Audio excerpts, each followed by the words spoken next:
welcome everybody. We're going to start introducing the product, giving an overview of Records Manager and how it fits into the iManage platform.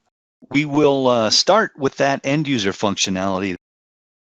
Currently, you can see I've launched iManage Work. I happen to be in the web client that we have showing the various documents that I've accessed. If I wanted to look for a particular matter, I've got the ability to click on matters, and let's say it's the Johnson lawsuit that I want. We'll go into the Johnson lawsuit. Here is all of the electronic folders that we have inside the iManage Work document management system. However, if it's the physical records that I want to look at, here is the View Records button that Ian mentioned. As I click on that, it takes me into the records management system, and now I have the ability to look at all of the physical records that are associated with the Johnson lawsuit. As you know, all of the electronic content is there in the document management system, so there's no need to show it again here in this records view. We're just looking at the physical content. Somebody asked a question about the electronic renditions.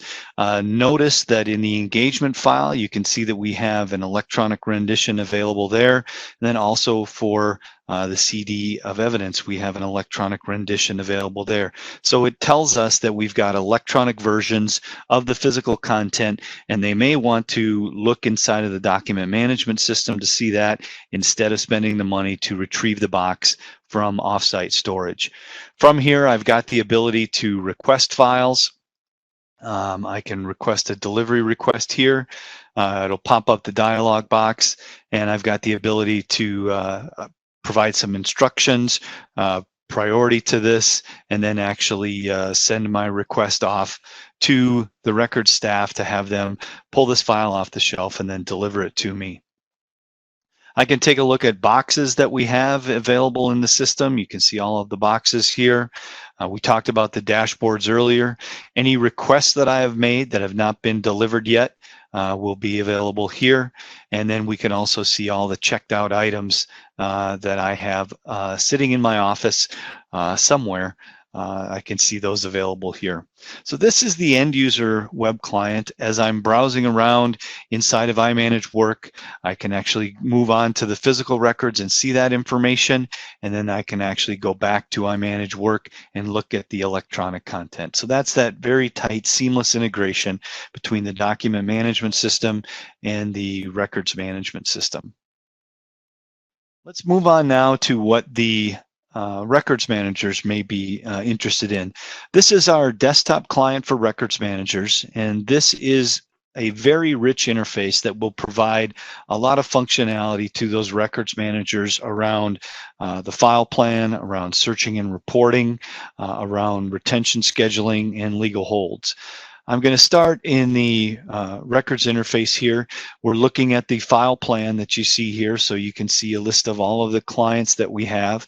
If I wanted to search for a particular matter, I'll look for Ford Motor Company, look for that particular client, and now here are the matters that are available for Ford Motor Company.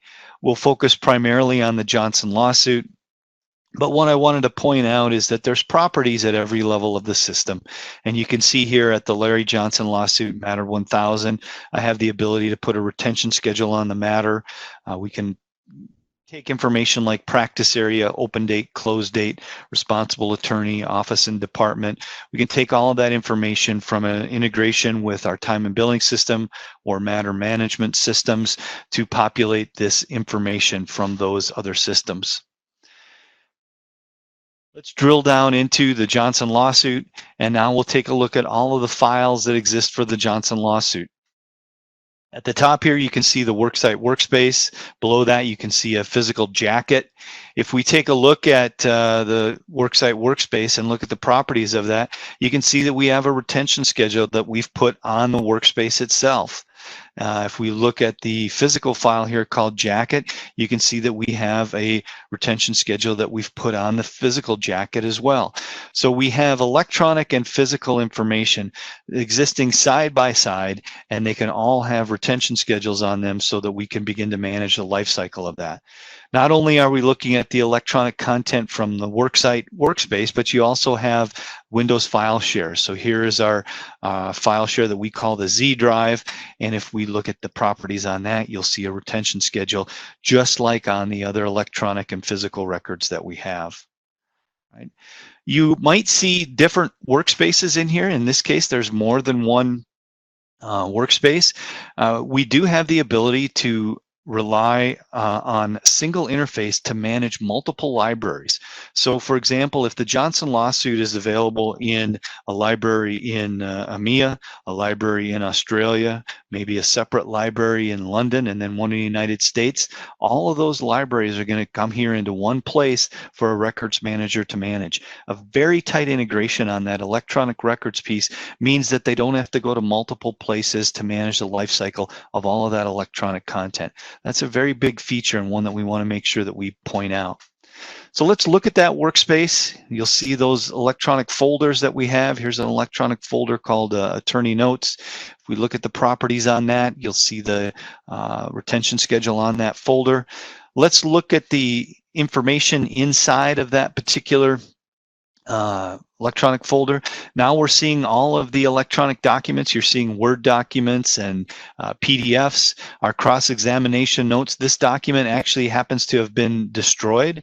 One of the most important parts about electronic records management is having that audit trail available for defensible disposition. And that's exactly what you'll see here. This cross-examination notes has been destroyed. We can tell you exactly at what date and time the individual approved it based on these rules. And then at this particular date and time, this individual actually destroyed the record based on these particular sets of rules. So that defensible disposition is very, very important. Not only is it available on the electronic content, but of course that physical content as well. One of the things that Ian wanted me to show was the ability to create retention schedules and kind of see how that retention schedule can work with the electronic content. We've shown you how you can be exposed to all that electronic content. Now what we want to do is create a retention schedule that has a particular flair for the electronic record. So I'm going to create a retention schedule called ED, and I'm going to highlight the electronic content. You can give it any name that you want. Notice we've got spell check. I have a problem talking and typing at the same time, so thank God for the spell check. And now what I'm going to do is I'm going to put some events here in this retention schedule. The first one that I'm going to choose is the ability to declare electronic documents. So you'll see declare a final version as a record, and I can destroy all undeclared versions, or I can simply declare all versions in a workspace and then have that done.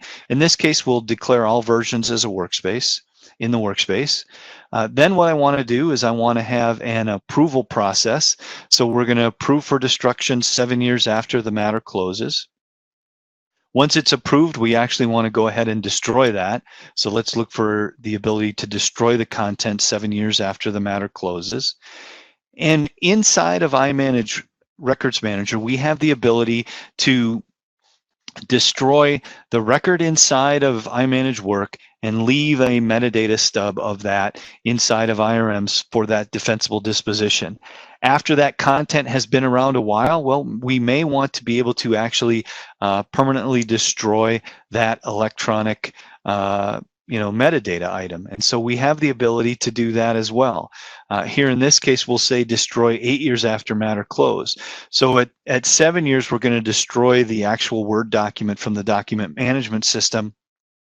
At 8 years, we're going to actually destroy that metadata stub that lives inside of Records Manager. So it will be as if nothing existed at all. Poof, it was gone. It never existed. There's no record of that particular content at all. No metadata, no Word document, it's gone. Okay, and that's how we're going to create a retention schedule that will allow us to manage electronic content and the stubs metadata of the electronic content as well. Last thing to show is the ability to keep track of electronic holds or litigation holds. So here we have a list of all of the holds available in our system, and you can put holds on at any level of the system. That might be at the client level, at the matter level, or at the individual document level. And once you put a hold on a document, that prevents it from moving forward in the disposition until that hold is removed. And of course, you've got the ability to place multiple holds on various content, clients, or matters inside of our system.